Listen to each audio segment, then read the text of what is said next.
So I became interested in mindful parenting and the concept of that through my work and through being a parent as well. I think that the challenges of parenting are huge. I think they probably always have been huge. But I think particularly in this day and age where so many people are combining work and parenting and other roles all together, that it's really, really challenging for lots of people. In the area that I work, it's with children who've experienced trauma and they are being parented possibly the second, third, fourth or fifth time by different sets of carers, because most of the people I work with are either adopters or substitute permanent carers for children. So the children have experienced a lot of different traumas, and they quite like to pass that trauma on to their carers as well. There's quite a lot of challenges and stresses involved there. So there's a real natural area that I wanted to explore. I became interested in mindfulness, and I looked for research on using mindfulness as a technique for use with parents generally, and in particular with work with children who have experienced trauma. And there really wasn't an awful lot, this is a few years ago, there really wasn't an awful lot out there. What I did find was the Dorset Mindfulness Centre doing some work on parenting from more of a neonatal perspective, so that's midwives using mindfulness techniques.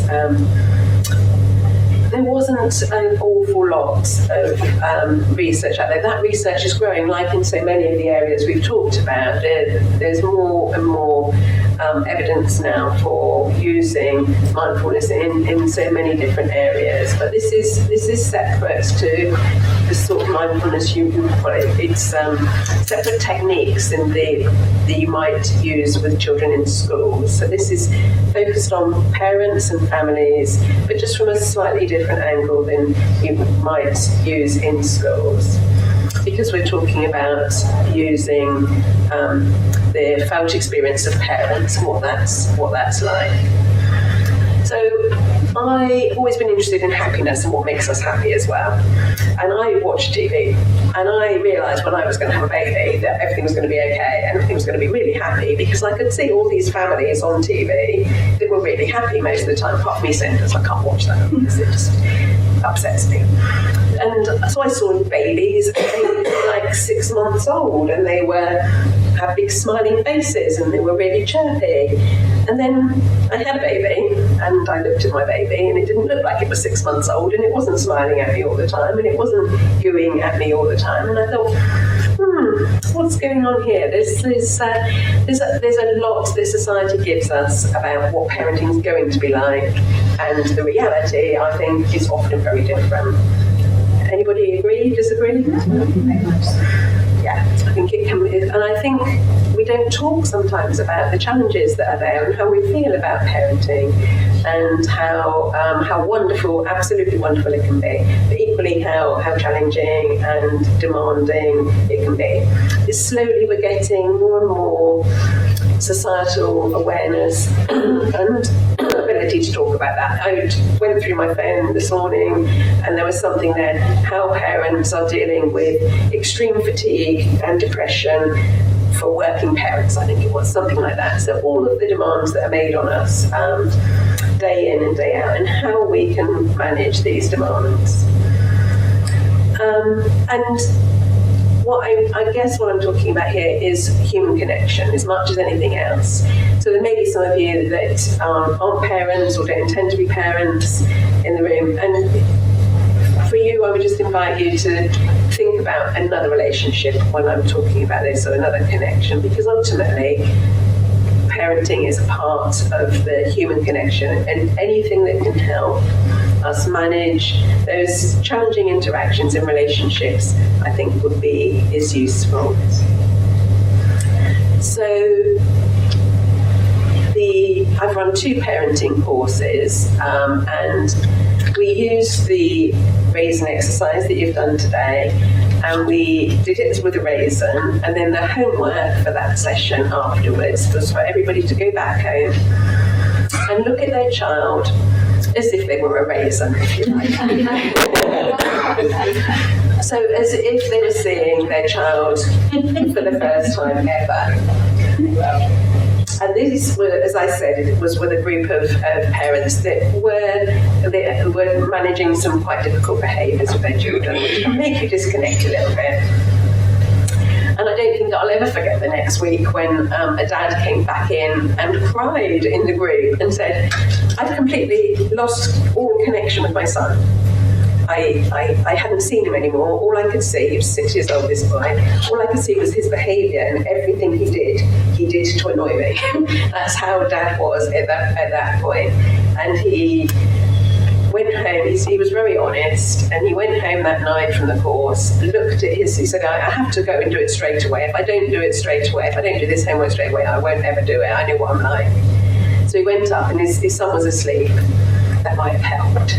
And he looked at his son as he was sleeping, and he sat there for 10 minutes and looked at his hair, he looked at his face, he looked at the shape of his body on the bed, and he reconnected with that boy that he'd lost a connection with through reasons we'd all understand. I think that's the point. Sometimes when we're under an awful lot of stress, we become disconnected either with our bodies, with the world around us, or disconnected in our relationships. So this is just an example of one relationship and one type of disconnection.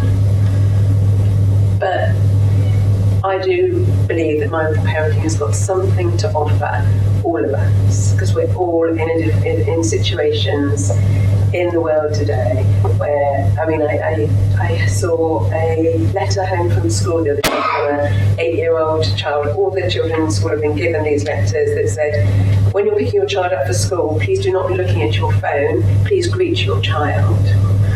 Now, I'm 52 now, so we didn't have mobile phones so much a few years ago. But fancy us needing to be told that we have to put our phones away so that we can directly greet our children when they come out of school. And I'm not criticising anybody, because I think we might look like we're texting your best mate, but it could be a work email, it could be all sorts of things you're stressed. You might just come out of work to pick your child up. And there's so many demands on all of us all of the time that we have to find our way through all of that. But that's the point we've come to in our society, is we have to be told to look at our children when we come out of school. So let's do a short practice. I know I'm one in a long line now, and you're either getting very sleepy or perhaps a little tired of this, but bear with me. Yeah, we can do so. If you want. Would you like to do it standing? We're going to reconnect with our bodies. But yes, let's stand there just to make sure you don't fall asleep. Sorry, guys.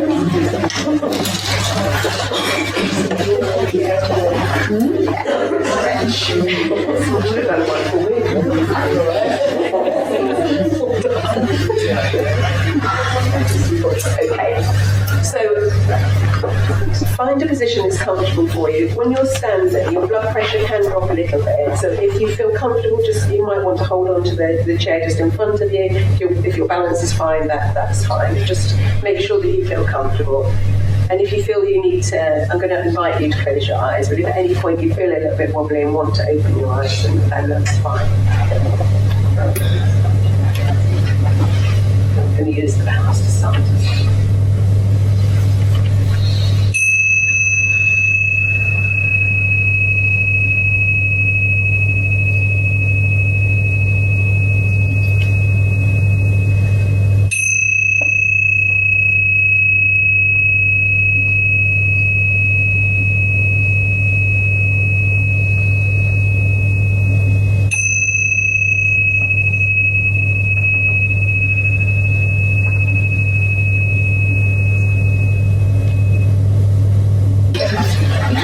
So the purpose of that exercise was to just demonstrate that in the moment of conflict, we can use some techniques such as bringing our attention back from our heads, which is inevitably where we are, back to our bodies, grounding ourselves in our bodies,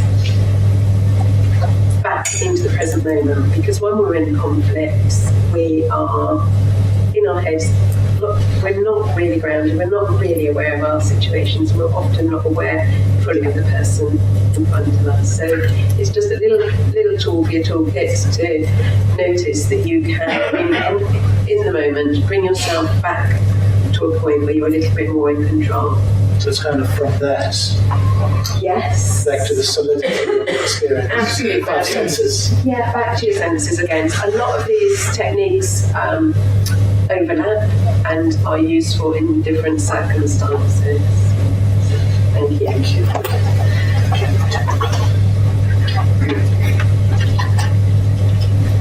Wonderful. So